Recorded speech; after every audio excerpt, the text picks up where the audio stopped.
So, yes, we had Jamie's 24-25 predictions in the last video, and now it is time for yours truly, me.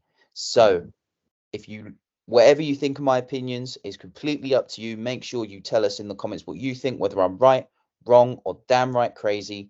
Just let us know. But I am going to start with who I think is going to finish in the bottom three in this particular order. Now, we're going to go Brentford, Southampton, and Leicester. So 18 to 20, I have gone for Brentford, Southampton, and Leicester. Before I ask you two what your thoughts are on this, this was really hard to decide. I know, Jamie, you mentioned Brentford in your video for relegation. I did have to agree with that. I think that they haven't really invested any quality recently. I think their new star striker has got injured, and they slid drastically down the table last season. Southampton with Russell Martin, I think they might get found out. I think they play good football, but I saw last season that they'd win 4, lose 4, and then they also pretty much bottled it when it mattered. So that's a criticism there. And Leicester, I didn't want to put them here, but I do fear for them slightly. Yeah, Leicester bottom. I mean, I guess it's not that surprising because they're a club that's just come up. But I guess to flip it, you've avoided Ipswich in the bottom 3, which I think are most people's sort of nailed on picks for that. So why, I guess we'll come on to Ipswich depending on where you put them, but why Leicester going down and Ipswich not? I think again, like, even though I rate Steve Cooper, I think Leicester are a club that if they get hit by this point deduction, it might knock them for 6. They've got a lot of players there that weren't really that great in the Premier League. They've lost Dewsbury Hall, so I sort of struggled to see where it goes for them. They have got good players, but I just think that they need better. That's what probably got them in the mess last time. So I'm a bit concerned for them. It sounds harsh to do bottom, but I went with it just with a gut feeling. Yeah, I think Leicester's the most surprising in this list, especially bottom. I understand that obviously they've lost the manager, lost one of their key players, but apart from that, I know they had a collapse midway through the season, but at the start of the season they were like going to go for record points in the Championship. And I think they've got that quality to do that. So that's why I think it's quite surprising you've got them bottom. But you know what, with the points deduction, that could just put them there, because I do think it would be close at the bottom this year between whoever just survives and the bottom 3. So yeah, the point deduction might just swing it in that favour.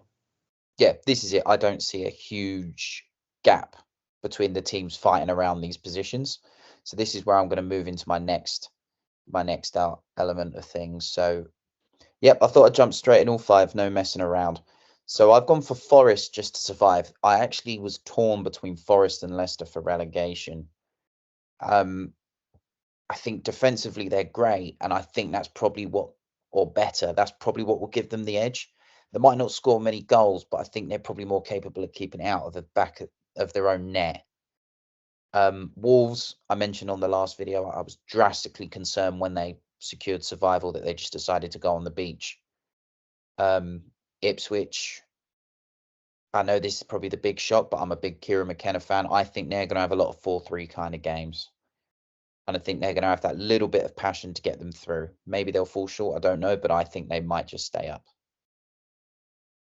think that's bold. I think that's a big ask. Have they got the quality there? I don't know. I don't know. I think that's the real question. Are they just going to get found out, as you said? Are they going to go full attacking? A bit like Burnley, maybe, where they looked to really attacking last season, and you back the manager, and then they just get battered every week. I think that's quite a bold prediction, saying Ipswich 15th, to be fair. I think them getting promoted last season was a surprise. I don't think they were expecting it pre-season last year. And even when it was sort of getting closer and closer, you probably looked at more Leeds and Southampton possibly getting that place, but them two both blew up themselves. So I think for them to come in 15th, which you've got them, would be an incredible achievement for them. Yeah, I do struggle with that. I wasn't drastically shocked at the back-to-back promotions. This isn't an uncommon trait. Southampton did it, Norwich did it. Yeah, so that's pretty much how I think my lower mid table is going to go. Brighton with an unproven manager, and Everton, I think, looking more upwards now. I think they'll be comfortable in 13th. I don't think there's any stress or pressure on them. Last season at Goodison, they might even finish higher than that. So if we move on to where I think, that higher mid-table is going to go, I'll dump them all in their order for now, and it will give you a rough idea of where I'm going with this. Because again, so much, I think parts of the table where we're debating are so competitive with one another. Pretty much anyone can get it. It just depends on who does the least bad or better of the group. Now, I was debating about Fulham as well and dropping them lower because I believe after the Smith Rowe signing, I remember we discussed Pilinia hasn't been replaced, so they could be in a bit of trouble. But here's who I've gone for between 8th and 12th. We've got Villa, Palace, West Ham, Bournemouth, and Fulham. I'm quite surprised to see Palace so high, and I think you're not alone in that. I think a lot of people are thinking Palace are going to do well. They ended the season quite well last year. I'm struggling to see why they're going to be so high. Like coming ninth, I really struggle to see it myself. I don't see them. They were attacking last season, and I think if they do that more, they're gonna. I think they'll get beat more often. Teams will figure them out, and they're possibly losing Gay, and after losing Elise as well, I don't see the hype around Palace as much as what other people do. I might be wrong in this, obviously, but I think they're too high up in my opinion. Gay's a big loss if he does go. I don't think Elise is a big loss. He was injured a lot. They've replaced him well with Sarr, who's going to be more out and out, I think, attacking. We can't forget how Glasner's transformed the form of Mateta. I mean, he is in the form of his life because of him. So he scored again, didn't he? I said it yesterday in the group chat. Since you slated him, Jamie, on Monday, he went and scored 2 yesterday in the Olympics to get France to the final. It's the Olympics. Come on, like it's not exactly like the pinnacle of standard football, is it? It should be under 21s playing. Yeah, under 23s Egyptians, I guess, isn't the big game to win, but he can put the ball in the back of the net. Oh yeah, put the ball in the back of the net, but then a lot of players can do that. Doesn't mean they're going to do it week in, week out in the Prem. Like you can have good patches. I'm just not convinced by Palace, but that's my sort of like take of it. Well, if you're not convinced by Palace, are you convinced by my 7th place? Newcastle. I think they can do quite well because I think they're going to be better in defence this season. They were poor last season in defence, but the season before that, which got them Champions League football, was their defence. So I think they are better than every team below them that you've put. So yeah, I think they will guarantee sort of European place, maybe even higher than the Conference League. With Newcastle, to play devil's advocate, obviously, Jamie, I think you had them 4th. You look at their signings, and I mean, this is the richest club in the world now, or up there. One of them, yeah. And their highlight signing is Lewis Hall from Chelsea, who was pre-agreed a year ago. To name some other big names that they've signed this summer, Miodrag Pivas from a team I can't pronounce, Odysseas Vladomidos from Forest, and Lloyd Kelly and John Ruddy. Now, I back the logic of having no European football, but that is, obviously, I know where they're linked with Gerhi. That is embarrassing. Where's this money coming from? Like, the richest club in the world, you can't spend a penny, right? What's going on? Well, that's FFP, isn't it? Them factors are playing a role. I mean, look, Newcastle clearly have a policy. Their fans are not expecting top 4. Their fans are not. They're actually quite relaxed about this. They've invested in some young, unproven talent, but Eddie Howe is the best at getting the potential out of him. He took Callum Wilson from League One to an established Premier League star. He's made Joelinton one of the best Brazilian midfielders we've seen in the last few years. He's capable of. He's probably the only manager in the league that could be dealt those cards. and do a successful job with it? Don't know. I guess the logic is that they were pretty good last season anyway. Champions League distracted, so they don't need to sign players. I think they're going to sign some players. That sort of like, I get what you're saying, because that transfer record isn't great at the moment, but I think they're likely to improve the squad still. I think they're a bit uncertain on what Trippier's doing. So once that's sort of cleared out, they can focus on what they want with the squad, I think. And also, to be fair, a big thing could be keeping Bruno Guimaraes, because he's linked with City, I'm seeing, but doesn't mean he's going to go, but it also doesn't mean he's going to stay. So it could be something in that stops them getting higher up, to be fair. Okay, well, if we look at the Europa League then, so for 5th and 6th, again, this is where I've debated it over and over again, but I'm going to give my reasons for this. However, I'm not going to be shocked if they do finish higher.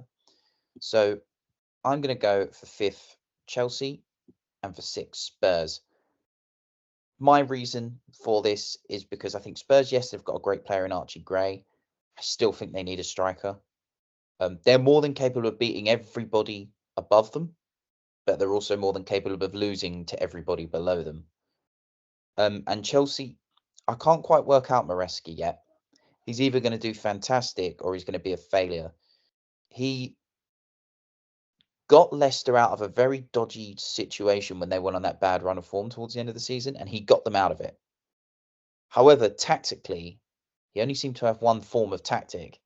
So how he's going to apply that to Chelsea is going to be interesting. And if he's able to get him out of a rut, then good, that's his appointment. But yeah, I can't work him out at this moment in time. Yeah, I think both teams are pretty tough to call for that same reason. I think with Spurs, Ange Ball was great at first. We even did a podcast saying they're in the title race last season, and then they got found out. And then his tactical naivety was exposed towards the end of the season, and obviously in the end they got what they'd probably regard as a decent finish. But you got to remember, I think we were. Let me just double check. I think it was a couple of points behind them. I think we're 3 points off. 3 points exactly. And we had a disaster of a season and they had a good season. So again, I guess it's kind of similar logic to Palace. It's like with Palace, can they continue their good form at the end of last season? And with Spurs, can they get out of the rut of the bad season, the bad finish? But Ange, we'll see obviously in time with Maresca, but with Ange, it's like you can't have a one style fits all in the Prem. You have to be able to adapt tactically. And if he doesn't, I think Spurs could slide maybe even lower in the table. Well, where you're saying that Spurs had a good season last year, I think Spurs fans were happy to finish there because they were playing a bit better football. But I did see a lot of them be critical towards the end of the season, going, this is fine because it's his first season. If he's still doing this in October, November this season, that's a big problem. So I don't think it's all Spurs fans are like just completely happy, but they sort of understand the circumstances where first season, give him time, and then hopefully he adapts. Whereas Chelsea, you're now in the position of first season once again with a new manager. So that's where you're really unpredictable. Like this first game with City, you got City. You could have a blinding performance, sort of maybe like even look at the new manager bounce kind of thing, or you could get absolutely stuffed. And I think that sort of like we don't know what's going to happen, if that makes sense. Like I think Chelsea fans won't know, and anyone else can't really predict what Chelsea are going to do. So I think them to be outside the Champions League paces does make sense because of the unpredictability, and they probably will be inconsistent this season. Absolutely. And of course, Chelsea Spurs fans, where do you think, am I right with, are you going to be happy with the Europa League spot, or are you hoping to get more, or do you think it's going to be much worse for you? Make sure you leave your comments, of course, in the comments section, and don't forget to give us a little subscribe as well. We deeply appreciate it. So I know that's a debate for another day, the old Spurs and Chelsea positions. What about this one? We're going to round off second to fourth, and I'm going to start with fourth place. This is a team and perhaps a manager who is on its last chance. And if anything goes wrong, I don't even think a piece of silverware will save him this season or next season in this case. And that's Man United to finish fourth. I think if Man United, as they showed, they're capable of beating anybody, but they're also capable of losing to anybody. And this is their last chance. There's been some good recruitment. I know we discussed this a little bit more in detail yesterday. He has the potential. However, it is his last throw of the dice now. I think if they don't get top four, even if they win, whatever trophy, that might not save him this time. I guess my argument on United is what have you seen that justifies them going up 4 places? That would be my question. To be perfectly honest with you, it's the faith in the manager. They've not just rinse, repeat. Ten Hag has shown he can do it. The players have shown they can do it when it clicks or when they're injury free. There should be much better situation of that now. People may disagree, and I understand that, but I think they have to click. They can't be doing what they did last season and lose all them home games to teams that they normally beat. They've got to patch that up first before they do anything else. But they are capable of winning and getting results. For whatever reason, that didn't work last season. I don't know what happened, but they still came out of a piece of silverware. So there's something there. It's just how Ten Hag manages this.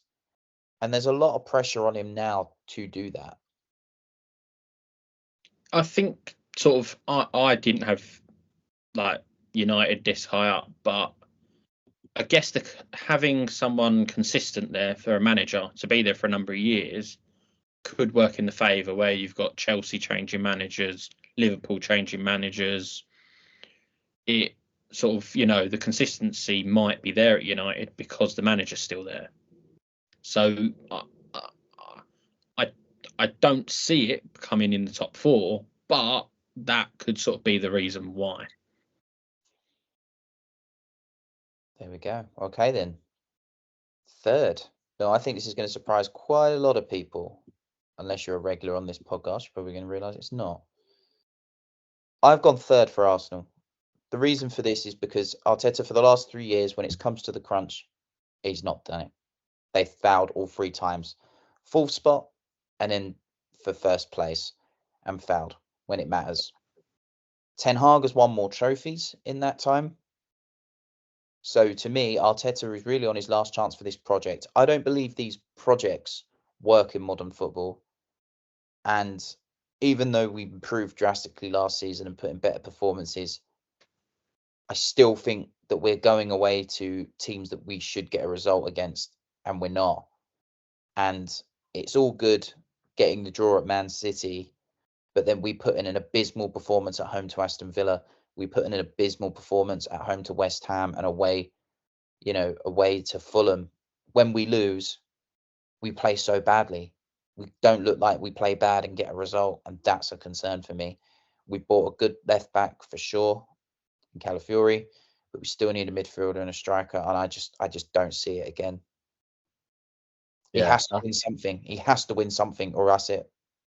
I guess that was kind of my next question. So Arsenal fans, obviously, let us know your thoughts as well in the comments. But third place, if Arsenal do finish third, when, let's be fair, most people have probably got them in the top 2. Where do Arsenal fans go with Arteta? Is it a case of going, oh look, he's still improved us, he's raised the bar, we're happy to just not win a trophy and get close? Or is there going to be a turning point where fans start to turn on him a little bit and go, is he really the guy to win us and get us over the line?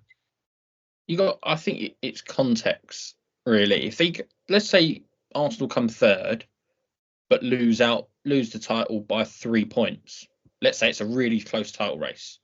In Reece's prediction, Arsenal 3 points behind Liverpool or City, and the other 1 point behind. It's very harsh to then go, we should sack the manager because of one loss in the season. So I think it does matter in context. I'd be surprised if Arsenal are third. I can't. I think the top 2 is between City and City and Arsenal. Especially Liverpool with a new manager who, quite frankly, won't be as good as Klopp, and that's why that's why I'm surprised at it.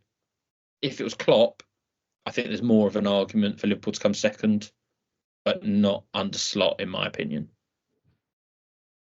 No, that's a fair point. I'm happy to have a full-on Arsenal video at another date to discuss my reasons as to why. But in terms of my second place, it is the man that is Arne Slot. Look, I wouldn't be shocked if they end up finishing fourth, but I've gone for second because Arne Slot thrives on the underdog tag. People don't realise how much of a good career he's had in management. He knocked out some Dutch, first division teams when he was like an amateur or semi-pro side, knocked him out. Took even AZ Alkmaar right to the death. Took over at Feyenoord, won the league in style, battered Ajax consistently, won them the Dutch Cup last season, having to deal with selling good players. He's not going to have to worry about selling good players. He's got good players. Yes, they haven't invested hugely, and I'm sure they will, but he thrives on the underdog tag. And that's what's going to help him here, help him leverage that. No one fancies it. So that works perfectly for him.